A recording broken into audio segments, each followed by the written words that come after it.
I get knocked down, but I get up again. You're never gonna keep me down. I get knocked down, but I get up again. You're never gonna keep me down. I get knocked down, but I get up again. You're never gonna keep me down. I get knocked down, but I get up again. You're never gonna keep me down.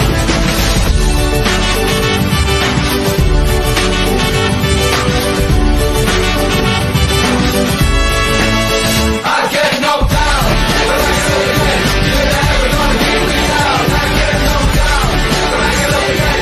You're never gonna keep me down. I blew that one, huh? My bad. Good evening, everybody. My name is Tim Snyder. I'm the host and creator or producer of Talkin Trash. We are an addiction recovery podcast. We work with other podcasts. We work with our fans or listeners directly. There's a lot of recovery going on here.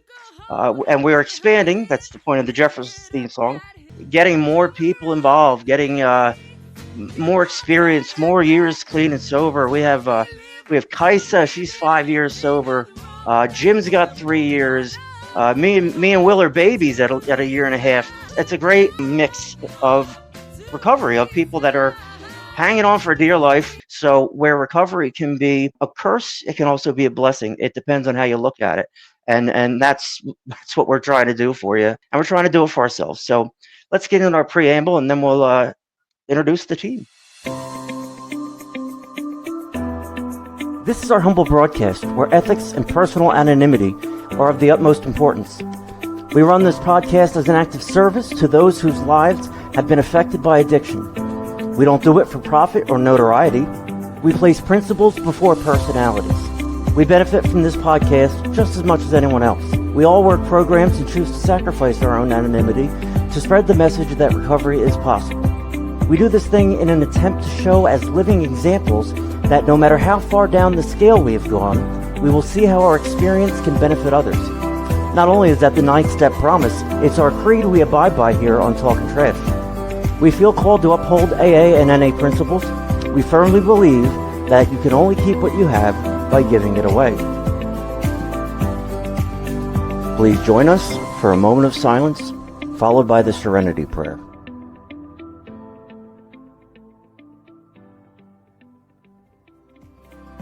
God, grant us the serenity to accept the things we cannot change, the courage to change the things we can, and the wisdom to know the difference.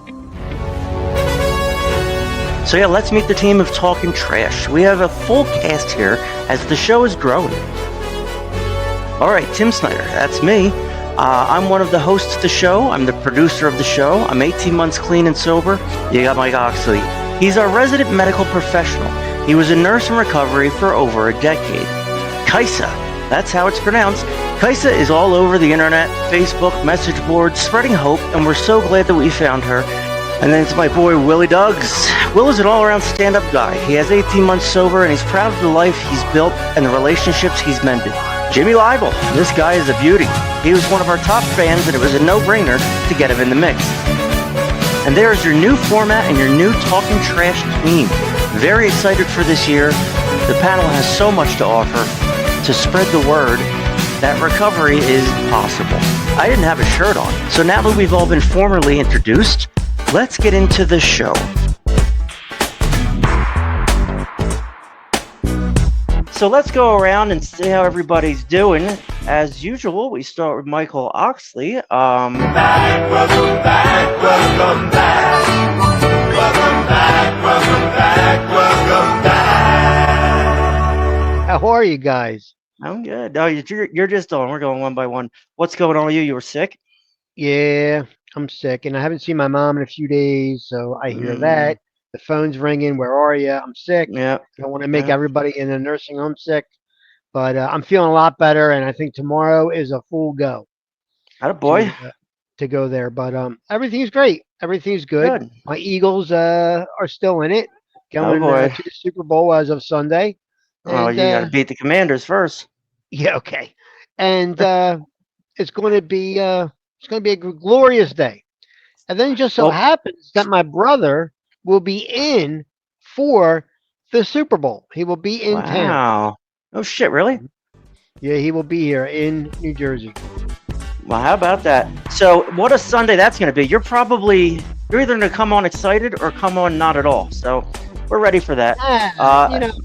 Yeah, I get I've been it. there before. This ain't my first Mike- dance. Mike I'm say, used to get my heart broken, man. yeah, I get. Oh, dude, we're Philly fans. They'll blow it somehow. Mike's 55. He's from South Jersey. He's a stroke survivor. He's an LPN. Been in this business for over a decade. Been here since the start. He's a grandpop. And we'll go to me. I got my own intro music. I'm scared. Tim Snyder. I'm a moron. I'm 42 years old. Played hockey for a long time. There's me playing hockey for a long time. I crashed a truck into a tree and broke my neck. And there I am. So, yep, I'm a hot mess. Willie Douglas. How do we like this one? Hey, buddy. What's up? That's your intro music. I chose it for you. Yeah. Willie Hey, D how are in the y'all? house. Good. Good. Will's 42. There's something wrong with you. I don't get it. The Venga bus is playing right now. It's a shame. Hey, it You're was me 42 years. It was me last time. I know this StreamYard is a pain in the balls. Will's It's okay. 42. He's from Ranger, Georgia. He does speed. He's a year and a half clean. He's a good guy. We've been friends for about a year now. He's just solid all around. And he drives a Ford Taurus, which is great. No, I don't. So, last but not least, oh wait, it's Jim Leibel. He screwed it up. He bailed on tonight. So thanks a lot, Jim, for blowing it. Jim is part of our cast. He's like 60 years old. He is missing the show tonight, hosting H&I at a correctional facility. So thanks a lot, Jim. You blew it on your second show. And now it's Kajsa B. She's our friend. She is not from here. That is one hell of a... I am not from here. What a tongue that you got. My goodness. Yep. That's impressive. You shut your whore mouth. Not you. Just Shut it. me. Shut it up tight. Oh boy, yeah. So Kajsa's our friend. She's all over the internet. She's saving people's lives. It's pronounced Kajsa. And if you're really good friends with her, you can call her Kai, but you have to earn that. Has some Swedish blood in her. She has a little boy named Chewy LaRue. She grew up in Manhattan, Kansas, and Chewy LaRue is a good boy. So there you have it. There's our intros for Talking Trash. So we got enough stuff to bounce around. Let's see what we got here. Tonight we're going to talk about the mental obsession. It is dubbed a thing in AA, and I can speak from experience that it's hard and it can be debilitating to your recovery. And if you're not in recovery, you're just sober, the obsession is going to take you out. So that's what we're going to try and talk about a little bit tonight. And it's important because I brought it up because I know Kajsa will tell you the mental obsession has been lifted. And that's what I want. I want that. Now, is that true for me? I don't know. Am I doing something wrong?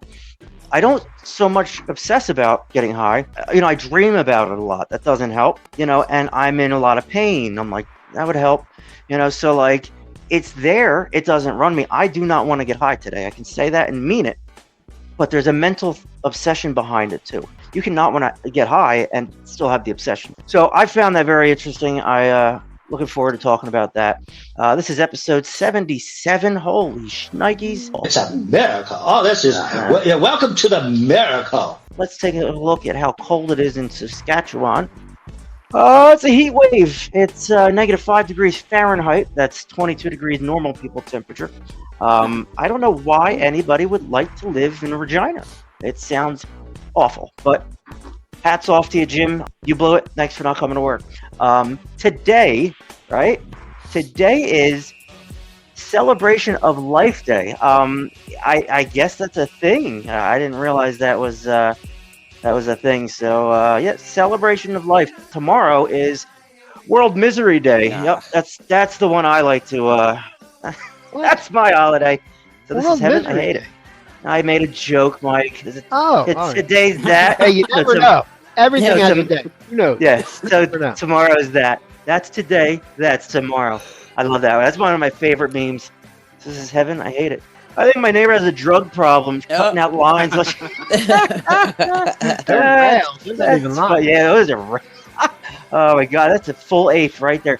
I heard there's a pill that'll cure addiction. I wonder what two of them will do. The 13th step is step 1 plus step 12. My life is unmanageable, and I'd like to share it with you.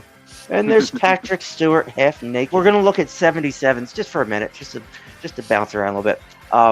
These people are 77 years old. Elton John, Arnold Schwarzenegger, Hillary Clinton, Stephen King, and James Woods. Right? He was the Dr. Bob movie or whatever. The best 77s in hockey. This was really for Jimmy and me, but he's not here again. Ray Bork, Paul Coffey, Victor Hedman, TJ Oshie, Anson Carter, says the black guy. He's right there. One of my favorite players. Adam Oates, Pierre Turgeon, Jeff Carter, and Chris Gratton with his stupid face. Let's see what happened in 1977. Well, Jimmy Carter was sworn in as the 39th president. The Raiders beat the Vikings in Super Bowl, what is that, 11? I don't remember numerals. Star Wars A New Hope was released in theaters. I'm going to play my ColecoVision and go watch the... Saturday Night Fever started the disco craze. Thanks for that. Skateboards became popular with children. And the son of Sam was arrested and charged. And that's what happened in 1977. Nice. Interesting, right? Nice. So the Mike, this is for you. Mm-hmm. The Eagles beat the Rams, so they will be moving on to play the Commanders on Sunday at 3. Right here Mike's at the link. Mike's either going to come to work angry or he's not going to come to work at all. So, something like that. It's going to affect his performance, that's for sure. It's a big day. I remember a time in my life where I lived this shit. I was paying the $880 ticket and going to the playoff game. That was I lived for it. Now I don't care anymore. I just don't give a shit. So yeah, tickets as low as $880. They're also accepting babies 4 to 8 months as collateral payment. So that's the Eagles game. See, but me going now needs so much prep, and I would need so much planning for me with my limited movements. Do you know what I'm saying? Yeah, of course. Yeah, like I couldn't walk from like the J lot. You know what I'm saying? I know. From Jetro lots all the way in there. I need to prep for this stuff. You know? Yeah, it's a process. Or I would go more. Yeah, well, I mean, I started going when they played at the Vet, and that was a nightmare. There was always a problem. Fights or the Vet was when players lost their career playing on the turf. So that's the Vet. So real quick, so Elizabeth McKeon, we're kind of workshopping some ideas. We're gonna work with her going forward. I've hinted to my staff about it, but I'm announcing it now. She is plugged in, boy. She gets grants. She is, and she's all over our podcast. She had me on her podcast. 270,000 people saw my fat ass sitting in a chair. That's cool. And here's the thing. You know what? I'm actually proud of that. I look at it, I'm like, you fat tub. And then I'm like, yep, there was a time you were rail thin, chasing drugs, and now you're fat, dumb, and happy. So I don't care. I'm proud of that weight. We're gonna talk about this kratom thing. I know all of it inside now. I tried everything. She wants to get kratom from different gas stations. She wants to buy a ton of it. I'm sure she'll get a grant to do it. And she knows somebody at University of North Carolina, Chapel Hill, that will test these substances for us and tell you what's in them chemically. So that could be fun. She wants to do it live on our show. We'll see how that works out. It's on her show the other day. Formaldehyde. Probably. Yeah. Well, I can tell. What started her thinking about it is the story that I told, where, I got piss tested at my sober house, and I failed for everything. And I'm like, what the hell? I'm not using. It was a big problem. I was taking kratom, thinking I'm sober, and I failed for every drug. So I'm sure it doesn't have every drug in it. That's why you send it to UNC Chapel Hill. But It's got stuff in it, and I found a particular brand that it had to have some kind of narcotic in it because my head blew off my shoulders.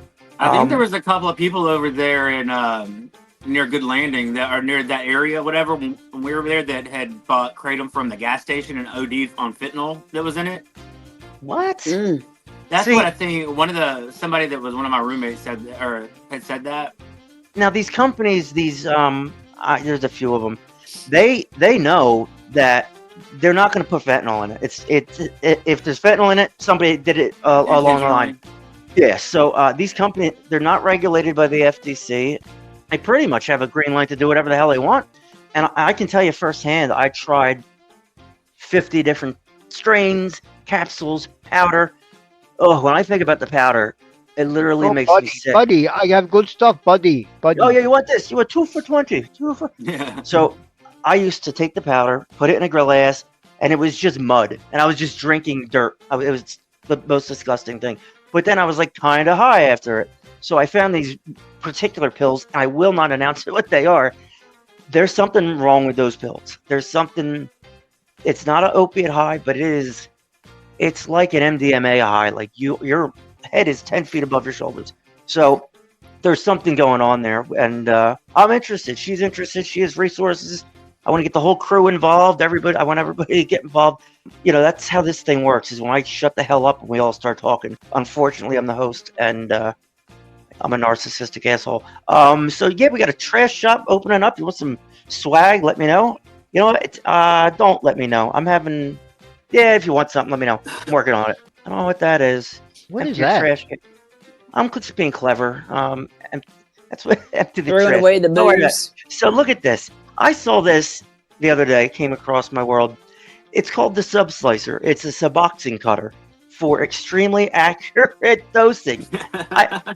Are you kidding me? It's on eBay. You can buy it. It's a cutter. Is a cutter. There's no special sub cutter. Listen, if you want to take 2 milligrams of slub, you rip a little piece off the corner. You don't cut it down like this. People, this is ridiculous. First of all, you're an idiot. Second of all, you can't count. Third of all, you probably don't have insurance. Fourth of all, there's no reason to be on 0.125 milligrams. Fifth of all, you're dumb. And sixth of all, maybe your sobriety shouldn't depend on eBay. So, like, if people are doing this, I get it. I have done the wean down thing before with the numerous drugs. But I wasn't slicing things up in the micrograms. There's no need for spending $20 on that. So I saw that the other day. An OCD addict right there. Yeah, I mean, a lot of us are OCD. You know what I mean? In our own addictive ways, we do the drug a certain way. We handle it a certain way. This is a whole new level of insanity. I've done the sub dig. I've done the sub taper myself. It's 8 milligrams. It's an 8 milligram rectangle. So you fold it in half and rip it. Now it's a 4 milligram thing. You fold that in half, rip it. Now it's a 2 milligram thing. You fold that in half, rip it. That's 1 milligram. It's not that hard. You're just folding them and ripping them. There's no need for this. Sometimes you don't even get to that point. You No, don't exactly. To me, this is telling you take the whole thing. You know. When I came off subs, I was at 2 milligrams. I'm gonna be honest, it wasn't that bad. I mean, it wasn't like full on withdrawal, but it was like lingering withdrawal. It was like it was there, you know, it was there. All of a sudden your legs hurt or you're a little flush or whatever, but it's manageable. So don't be pussies and don't buy the sub slicer. It's whatever. If you want to be a moron, do that. I just want to reiterate, 86,000 people died from overdose last year, 2024. Mike, that's Giant Stadium. I didn't think you'd be happy with that. But I needed 86,000 people, and I'm shocked it holds 86,000. That's crazy. Mm-hmm. That's a big barn. It's dry January. Yes, you can still smoke crack. And that's about it for my stupid stuff. PSA. I don't have a choice. PSA. My stupid brother-in-law. His new alias is Donnie Wiener. I'm getting people asking me if it's him. So this is your warning. Don't accept his friend request. The dude's not right. His hobby is me. So that's a shame. We have upcoming guests. This is fun. We have Tina C coming on next Thursday. Did I do this already? Oh yeah, whatever. Yeah. Nikki D coming on. The original, one of our originals. February 2nd. And here's the thing. It's Groundhog Day. How am I going to work that in? Because now Nick's back and it's like, whatever. So yeah, so it's Groundhog Day on the 2nd. Nick is going to be in studio. I know he's excited. We had a great time with Nick. He's a good guy. So yeah, the 29th, Tina, the 2nd, back to backers. And we like to do that, mix it up a little bit. And they're two friends of the show, so they're used to our nonsense. And a little throwback. There's the Super Mario thing we did. Nikki's in the middle there, and then you got Tina. I love her. She's actually sitting on a bench, but I cut it out. So that's it. Yeah, we have. Let's get to the daily reflections real quick. And Kajsa, my friend, would you mind? Hi, I'm Kajsa, alcoholic addict. Here I go. Hi, Kajsa. Daily reflections. Okay, a few hours later, I took my leave of Dr. Bob. The wonderful old broad smile was on his face as he said almost jokingly, "Remember, Bill, let's not louse this thing up. Let's keep it simple." I turned away, unable to say a word. That was the last time I ever saw him. Alcoholics Anonymous comes of age, page 214. After years of sobriety, I occasionally ask myself, can it be this simple? Then at meetings, I see former cynics and skeptics who have walked the AA path out of hell by packaging their lives without alcohol. Is that right? Okay. Without alcohol into 24-hour segments during which they practice a few principles to their best of their individual abilities. And then I know again that while it isn't always easy, if I keep it simple, it works. Kajsa, tell us what you took away from that. Well, it reminded me of what I just read this past Monday in my big book study. That it's simple. It's a simple program. Yeah. I know a lot of people say that it's they're too smart for it. Yeah. But nobody's too dumb for AA. Yep. But there was a guy in our group that did not know how to read. And he learned how to read by reading the big book and working the steps. Anyway, it's simple. Well, if you're going to read something for the first time, that would be a good start. Well, keep it simple, stupid. I mean, not you. I'm doing the phrase. What? We plan everything out. We make the mistake before it happens. We slip before the fall. So yeah, this is an important thing. Will, what did you take away from that reading? It's as simple as you make it, or I mean, it's as simple as hard as you make it. It's up to you. Yeah.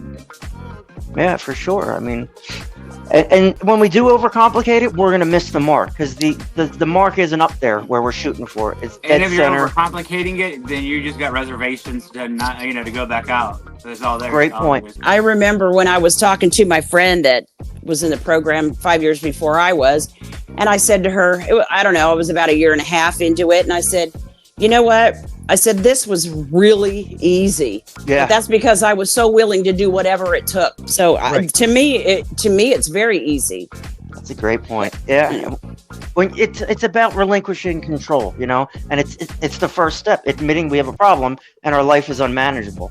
If you can say those words and mean it, and that's really important because you don't know anything. When you first walk into the rooms, you don't know anything. Because if you need to walk into the room, you have a problem. And you're looking for help, and you walk in and you compare, you don't identify, you go through these stages.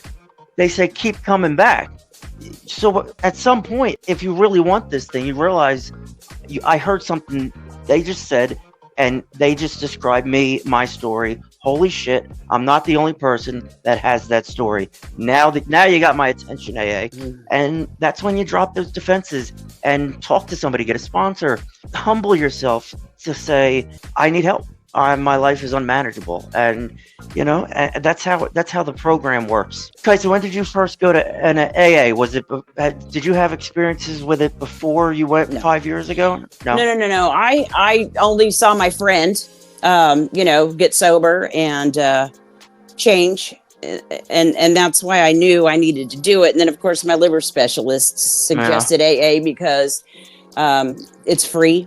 And, he's a liver specialist.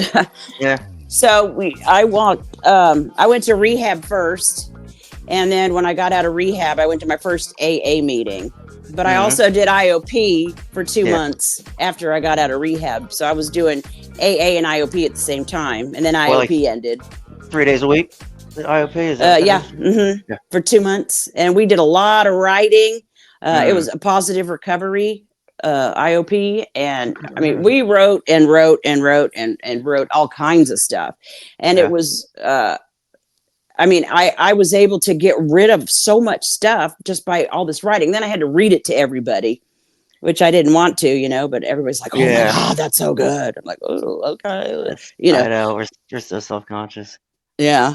Yeah, that's a big thing. I mean, I've never worked the steps, and maybe that's why I still have the obsession. I don't know. I am vehemently against, and I'm starting to soften up, but I'm just against telling someone else my private business. I just don't. Maybe that worked in the 50s. It just doesn't feel right to me. So Tim, I work. Yeah. Tim, a suggestion. Please. Do your 4th and 5th step with a priest. Like, yeah, all right. And you don't even have, I mean, But do it in the confessional thing? Walk in there? I don't know. I didn't do it that way, but that's what people have told me. Their sponsor told them, do your 4th and 5th with the priest. Asking for a friend. For those of us that don't know, the 4th and 5th step, can you give me like a sentence about each one so the audience is on the same page?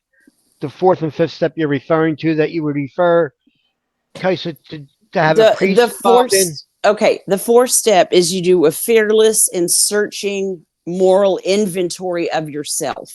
Right. Okay. So for me, my sponsor had me make a list of every single person that I had a resentment towards. Okay. So, and then I go through and then I put down, what they did, and then you go down the line, you do all that. Then once you get all that done, and it took me about a month and a half to do that, because once I started writing, I realized I had a whole lot of freaking resentments, and everybody did all this shit. Can I ask a question? What's the difference between the 8th step and the 4th step then? Okay, hold on. So the 4th step is about you, okay? Because you're doing a fearless and moral inventory of yourself. Then once you do all that, the 5th step is you tell yourself, another person, and God the exact nature of your wrong. So you go through and you do your 4th step. You tell them all your 4th step. Yeah. Okay. The 8th step is when you're willing to make a list of all the persons you had harmed and became willing to make an amends to them. Now you're saying there's people that you hold resentments to when you're doing your own moral inventory. Usually are the same names that are floating out there for 8 that you're supposed to find them and make your right. But so that's where. But there may be some differences there. There might be. Of myself has nothing to do with anybody else. That's why I have trouble seeing the correlation between the two. But you have to do the step. You have to work it. I mean, you can't just go, okay, well, you do this. Well, there's a whole lot involved and you just got to get in and you got to dig. But I don't know. Does it automatically mean that I resent somebody else because I'm doing a moral inventory? No, but the thing is that you find out things that you didn't really realize. And then you see that they are connected. Yeah. I mean, you have to actually, you have to work it. You have to do it. You know, it's hard to just to tell somebody, because it's in depth. You got to get in there and you got to not be scared. And if you're scared, just do it anyway, because you're going to learn so much about yourself. And it was such a mother load off of me just doing that. I mean, it changed my life. I'm still alive, Yeah. I mean, just real quick, Mike made up a new word. He said automatic. Sounds like ultimatum. Sounds like automatic. I like that. Automatic. So, I mean, for me, my recovery, I cannot get these fucking. Look at this. Anybody getting sick? I'm sorry. I'm trying to figure it out. For me, I got to a point where I was nowhere near the rooms. I was a lost cause, and I don't know. I didn't die, and I've been given the gift of life again. So like the first thing I did is I went and got on maintenance because Tim will do an opiate at some point. Tim has no control when if an opiate's in front of him, a pill or whatever. I have no control not to crush it up and snort it. I don't have that control. I don't have it. It's been plaguing me for years. And to say that to normal people, they're like, "You're an asshole. Just don't do it." That's not how it works. No. So I got on a maintenance program where I cannot get high. Finally, I can focus on recovery, right? So like, am I recovered? Am I high? Am I not? I'm not high, but like, is it a crutch? Maybe, but it's a good crutch because I've been able to focus on the reasons I used in the first place. That is the mental obsession. Obsession to me doesn't mean addiction. They're two different things. Obsession and addiction. To me, that line gets crossed. Your obsession becomes an addiction when it affects those around you. That's the line. When it affects Mhm. marriage, job, when it affects those around you, that's when your obsession becomes an addiction. Right. And that's just something that I thought happens in Yeah. all facets of life. When your obsession becomes an addiction is when it hurts other people. Yeah. And True. Obsession so, can also mean OCD, stuff like that. That's right, yeah. exactly. So, Okay. I'm gonna play a quick clip. This explains the mental obsession.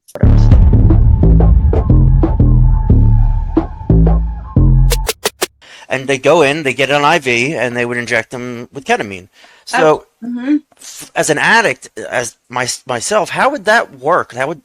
Would that seems like getting high to me? But I like. Right.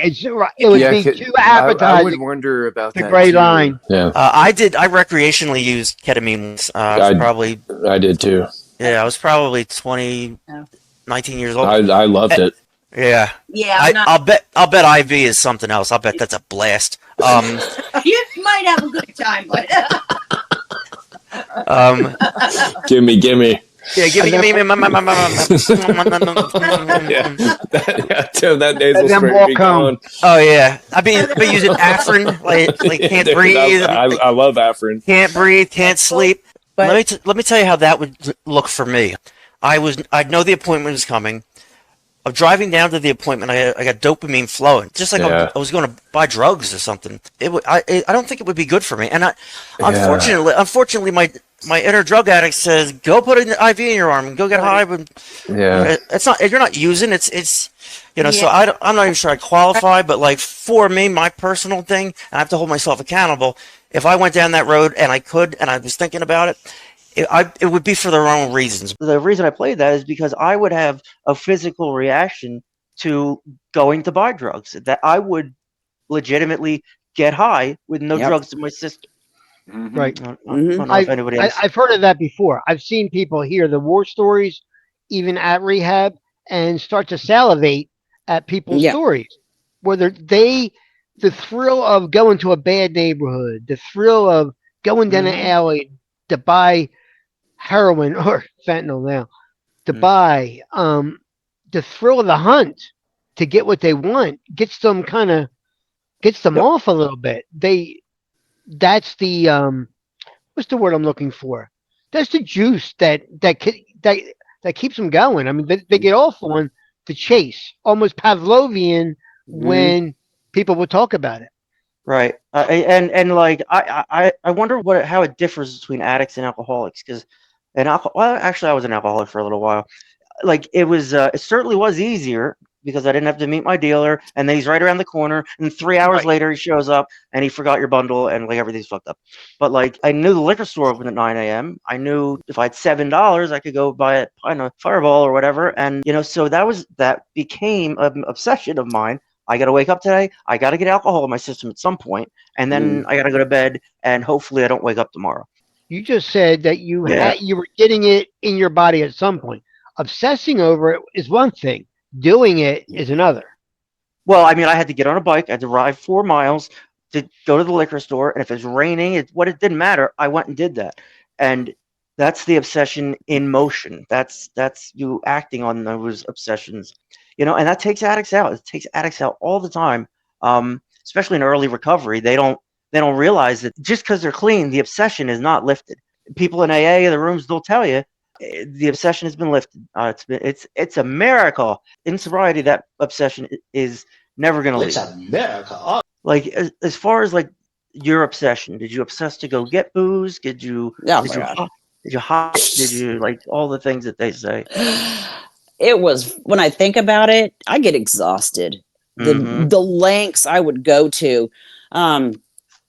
So, you know, when I started to drink every single day, which was the last 3 years of my drinking career, I would make sure that I was up and showered and out of the house 10 minutes before 7, so I could make it to one of my stores to get the booze, because Monday through Saturday you could buy beer or wine. Well, I don't like beer, so I drank wine, those little tiny bottles, because I could conceal them in my bra and in my purse and all over the frickin' place.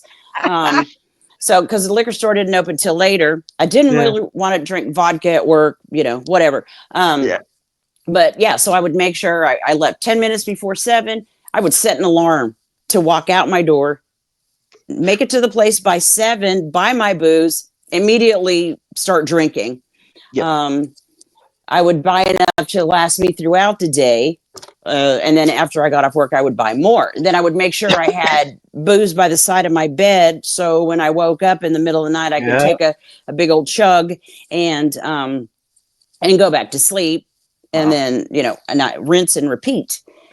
And times when I was like, okay, I'm not going to drink. It's Saturday night. Okay, well, you can't buy booze.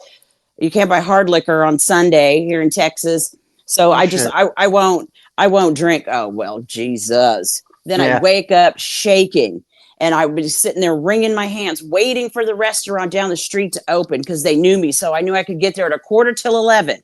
They opened at 11, but I could get there 15 minutes early. I could order 3 shots of tequila, and then I would get like a triple vodka soda.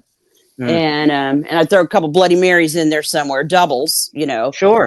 You know, just to get my base. But yeah, so and then I would sit there and I would wring my hands, and I would shake, and it was just awful. God. And then I'd get my ass down to the restaurant, you know, and they're like, "Oh, ¿cómo está?" And I'm like, yeah, tequila, we, you know, and then and I just start two-fisted it, just drinking. And then I'd get a little something to eat, and then I'd be okay. Yep. Leveled off. Right. And then I could go out and do some stuff and get some wine here and there, or whatever. Other days when I thought about it and planned, I would make sure I had a whole shit ton of vodka.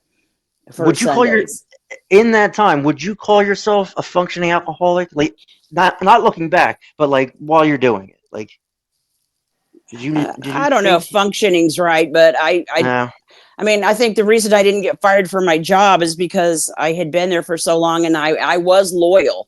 And her daughter, her daughter had been in rehab. So her daughter had issues. Tom Yang, listen to me. Her daughter had issues with alcohol and drugs, and went to rehab for like 11 months. And I was there holding down the fort by myself. So she wanted to give me a chance too, you know, to get better. That's why, you know, they allowed me to go to rehab, and they knew I had a problem, but they never said anything, you know, which I'd have just fought them for it. Yeah, that's not helping you. No. When they won't say nothing, you know. Did you do the liquor store rodeo where you go to one and then you go to another one? Absolutely. Well, the liquor store, I did that more so with with my morning runs. You know, I had 4 different places I would go, and I wouldn't go there 2 days in a row, because I thought, well, I don't want these guys to know I'm an alcoholic, because I know I am, even though I'm not going to admit it to anybody. So I'll just, you know, I've got them fooled. And do you know, when I got out of rehab, when I went into each one of those stores, every single person said to me, "Well, I haven't seen you in a while. You're not going to buy any, you're not getting any wine this morning?" And I'm like, holy shit. And I said, "You know what? I went to rehab, and I'm not drinking anymore." And they said, "Well, I'm happy." Matter of fact, I saw a girl tonight when I went to Walgreens to get a prescription that was ready for me. And she was one of the ones that said to me, "You're not drinking?" Yeah. And I said, no, honey, I quit drinking and I went to rehab and I have a problem, blah, blah, blah. She still works there at Walgreens. This is 5 years later. She still works there. And when she Crazy. sees me pull up, she's like, hi, Miss Reynolds, I got your prescription, And she did say to me a while back, she's like, you really look a lot better.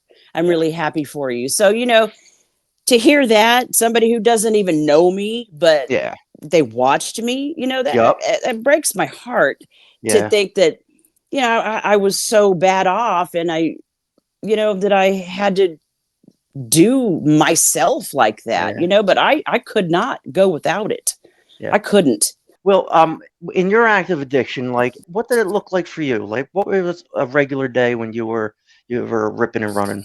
It all depends. I mean, I always like to have my own, so therefore, I mean, I would always have my own stuff, whatever. So therefore, I didn't have to. That was always the goal, to make sure I had enough. So therefore, I didn't have to wake up in the morning or whatever in the middle of the night and have to go try to find it or try to find money to get it or someone that had it or But it was always a process, always. And Yeah. But but it was funny because if I didn't have it, it was always the same obsessions on how to get it. And then when I did get it, it was always like I would do the same like just stupid obsessions throughout the day, Right. But it was a full time. It was a full time job plus some, Yeah, I get it. I mean, Mike, in as a nurse, could you see the guys, the ones that are either drug seeking or they're not there for the right reasons? Could you see that, like, just in plain sight? Yeah, I kind of thought so. Absolutely. Some of the ones that would buck up and go near the ones that weren't there, I guess the ones that would tell stories, be into the stories, not into the mistakes, into the stories. The glory. Glory. Yeah, drug glory. You could see them have Glory hole. excitement, but I will say this. Get in there. I never Get saw in anyone from hearing a glory story Oh or yeah. a war story. I've never seen anybody that was there for the right reasons be swayed. It was an excuse. You know what I'm saying? Yeah, I get it. Nobody decided to use again because of somebody's story. Yeah. It was already predetermined that they weren't ready, and they just weren't ready. And that was fine. Go home. Save this bed space for somebody that is ready. Was always my point. Yeah, agreed. I mean, Till you are ready. In that kind of rehab, in that kind of upscale rehab, it is, it's the majority of those people are going to either come back or end up dead, and that's and most of them are 26 years old and younger because they're on mommy and daddy's insurance. Yeah, so, absolutely. It's it depends on where you are and what you're looking at. So let's do some clean time. Well, it's that time. It is clean time. What is clean time, you ask? Yeah, what I'm is glad it? you asked, because I'm going to tell you. All right, Clean good. time is the amount of days or years that you've been clean and sober. We're a family here on T-Dubs, so let's get into our clean time segment. Michael? Hey, there I There he am. is. I'm bald. Yeah. Corbin Johnson, 35 days. Woo, Corbin. 37 days for IP Freely. Obviously not his real Go name. IP. 43 days for Misty Hayes. Hey, Misty. Hi, girl. Deborah H. 52 days. Awesome. Keep coming back. Daisy McLean. 71 days. Go, Daisy. Jeanette R. 77 days. And it's episode 77. How about that? Yay. How about that? 88 days for Dustin Wells. Great job, Dustin. Awesome, Dustin. Tara Dixon. 98 days. Woo, get close to 100 there, Tara. Man, Timothy F. 98 days also. I like to celebrate a little bit later. 104 days. All right. Jeremy Moore. Great job, Jeremy. Hey, Jeremy. Jason D. Proud of you, man. 119 days. Oh boy. Bridget Shiat. 121 days. Awesome, Bridget. There's KW. 124 days. Okay. Somebody I'd 127 hang days. out with. Alan Batherson. Look at you, Alan. Keep coming back, Alan. Hallie McDermott. 134 days. Proud of her. Haley. Skyler S, 134 days. Oh, they cut out a few teeth. I gotta fix that. 154 days for David All McDowell. right.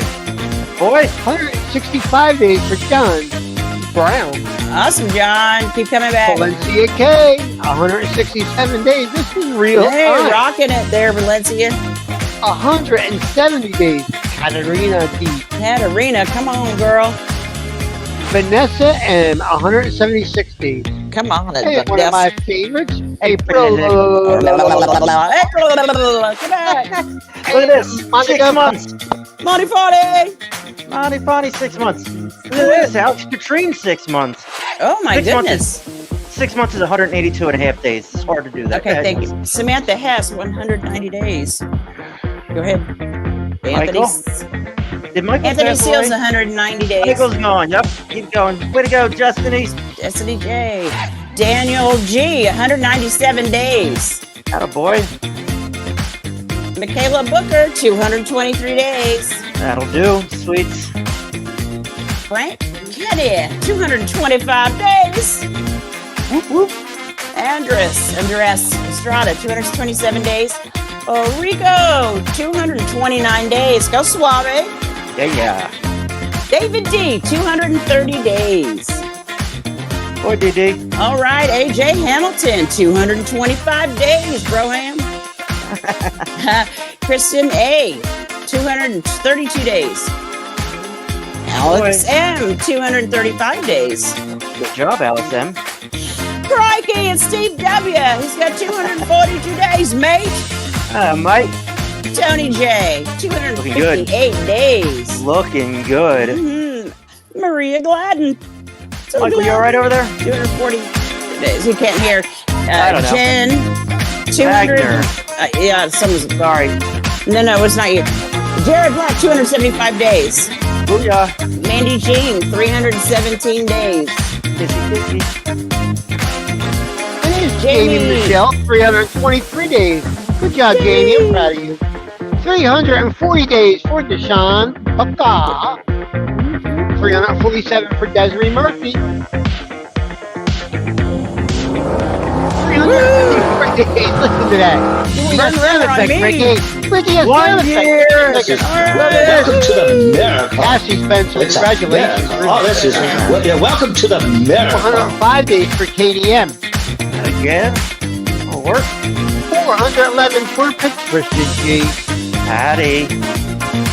407 for Greg Leppa. I like that name. See, we all know Colby J, and I'm not talking keys. 4. Triple Ronnie four. J, 457 days. Way to go, Ronnie. And our old friend, Tommy W. You are a friend, not our old friend. 464. I don't know. Fuzzy animals. 472. And there he is himself. 545 days. How cute. Jimmy Yeah. 3 Lives. years for our very own Jimmy Lee. Lives. Oh, wow. Amelia Quattro, 3 years. Good job, Girl. Amelia. And we April. know April Pritchard, 3 years. We do. I think she has a diamond in her nose. Something 3 like that. years for Jeffrey S. Yeah, Jeffrey. Oh, And our very good friend, Tyler Brandon, 3 years. Pretty good, Good guy. time. Hold on. It's a miracle. Oh, this is welcome to 4 the years. miracle. That is no joke. And we got our very own Kajsa. I look like I an like- evil doll. Yeah, you're a doll. Evil. Lisa Yeah. Wilson, Lisa Wilson. 6 years. Girl. Simon Cross, we all know him. Straightforward stuff, 6 years. Tina C, 8 years. Woo-hoo, Tina. Oh, she'll be on next week. Next Wednesday. Next Wednesday, 13 years, Neil K. Do what he Look, does. we have a new leader. 26 years, Ryan K. Man, that's unbelievable. Hey, who's the most important part of the room? Would be the newcomers. 10 years for, no, I'm sorry, 10 days for Ellis Schaefer. 15 days for Matthew D. For that. And Randall F. 23 days. First month as a couple, guys. Hang in there. 26 days. LaVonda Shirley? Or was that LaFonda? LaVonda? I don't know. Great job, everyone. I'm proud of everyone. Corbin Johnson hit 30. So did IP Freely. Alex Petrine, 6 months. Monty Bonnie, 6 months. Samantha S., her little girl, 6 months. Kathy Spencer, 1 year. Stella Montez, 4 years. And this guy Jim brought in the mix, 25 years. 26 years. If you want to be on Clean Time, email Mike. Don't email me. Great.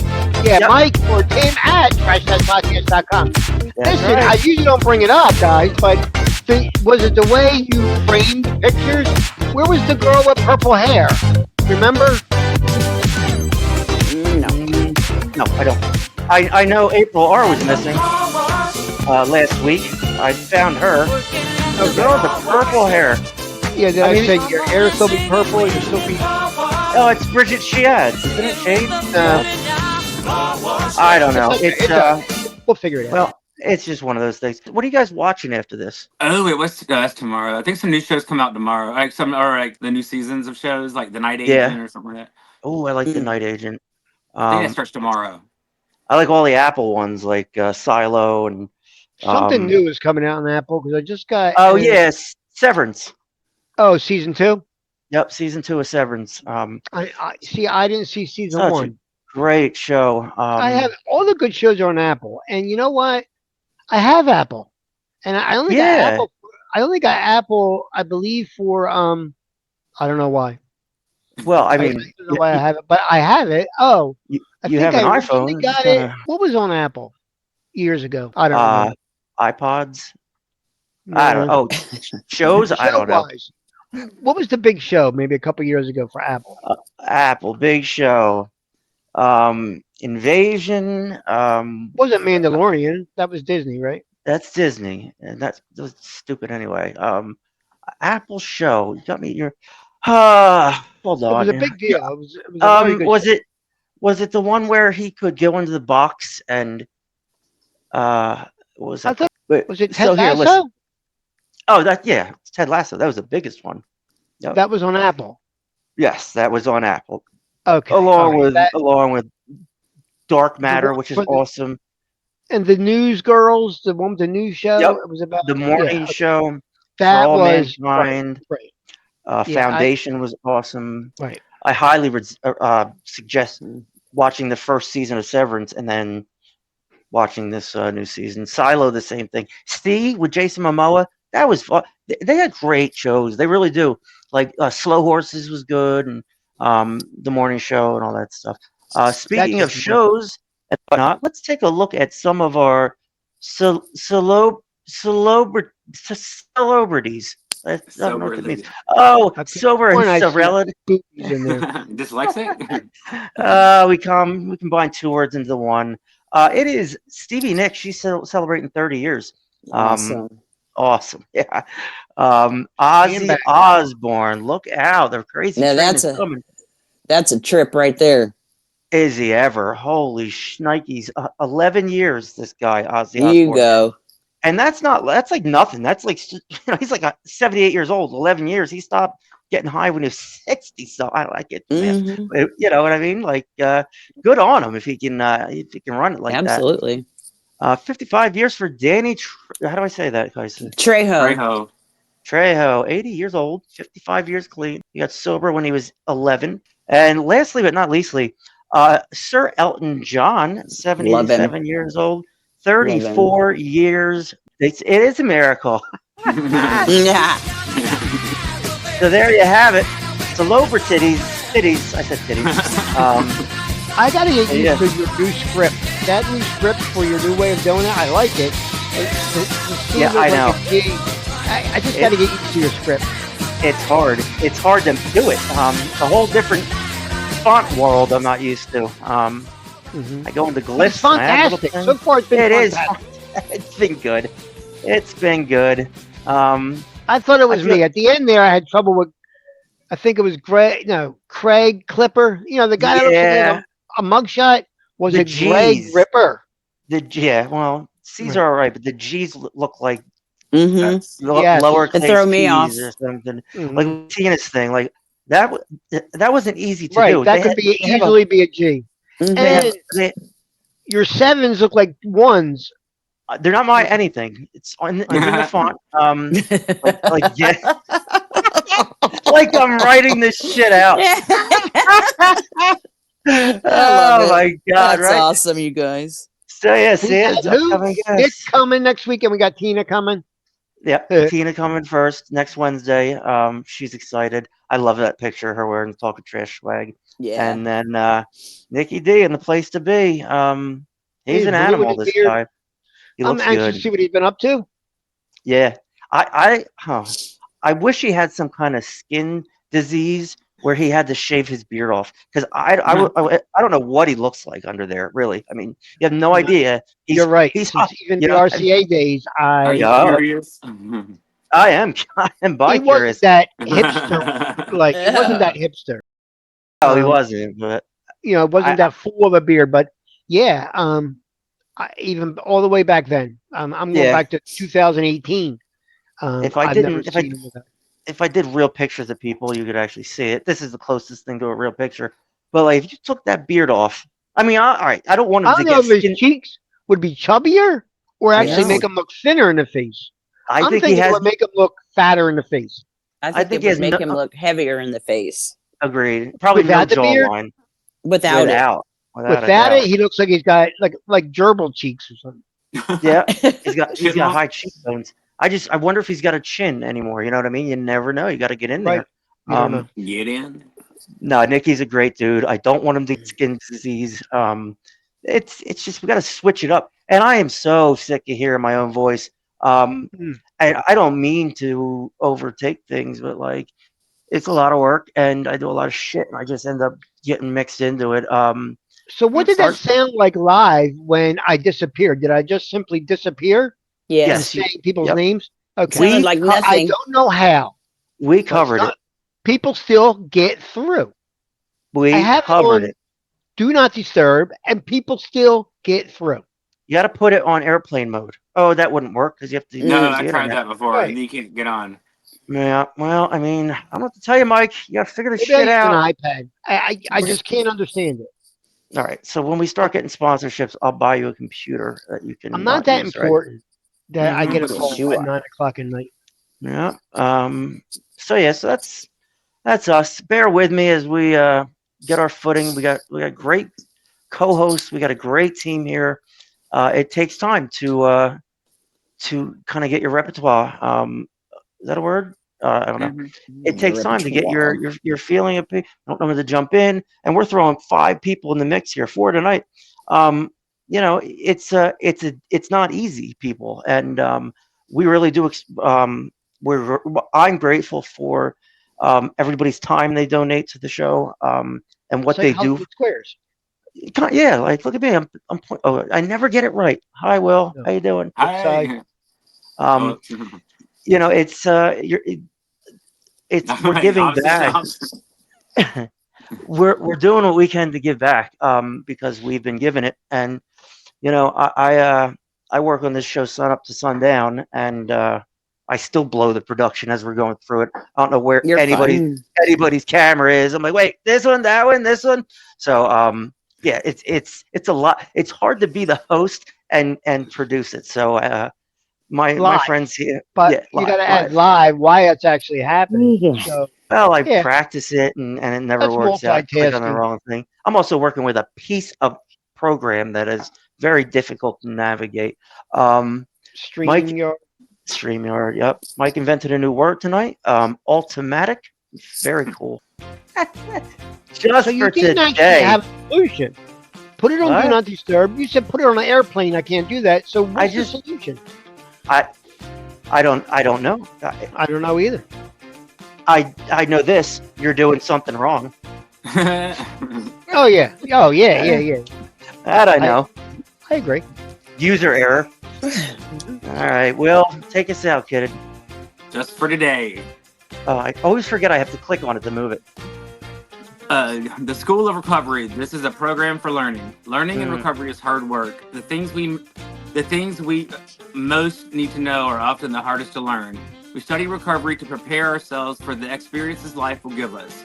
As we listen to others share in meetings, we take mental notes we can refer to later. January 22nd, 2025. page 22, basic text, page 16. Yahtzee. Yeah, yo. And that is when you read what's on the screen. Didn't I already read that? No. Oh, so He switched it. Yeah. To be prepared, we study our notes and literature in between lessons, just as students have the opportunity to apply their knowledge during tests. So do we have the opportunity to apply our recovery during times of crisis? As always, we have a choice in how we will approach life's challenges. We can dread and avoid them as threats to our serenity, or we can gratefully accept them as opportunities for growth. By confirming the principles we've learned in recovery, life's challenges give us increased strength. Without such challenges, however, we could forget that we've learned and begin to stagnate. These are the opportunities that prod us to new spiritual awakenings. We will find that there are often a period of rest after each crisis, giving us time to get accustomed to our new skills. Once we've reflected on our experience, we are called on to share our knowledge with someone who is studying what we've just learned. In the School of Recovery, all of us are teachers as well as students. That's it. All right, so just for today, today's over by the time you read that. Yeah, it's a little. Yeah, shut up. So I like today, Junior. I like that back and forth. Kajsa's there. Obsession's been lifted. Mike, he's just looks like an air traffic controller on the tarmac at LaGuardia. And Willie D is awesome. So thank you for joining us for episode 77 of Talkin' Trash. I get knocked down.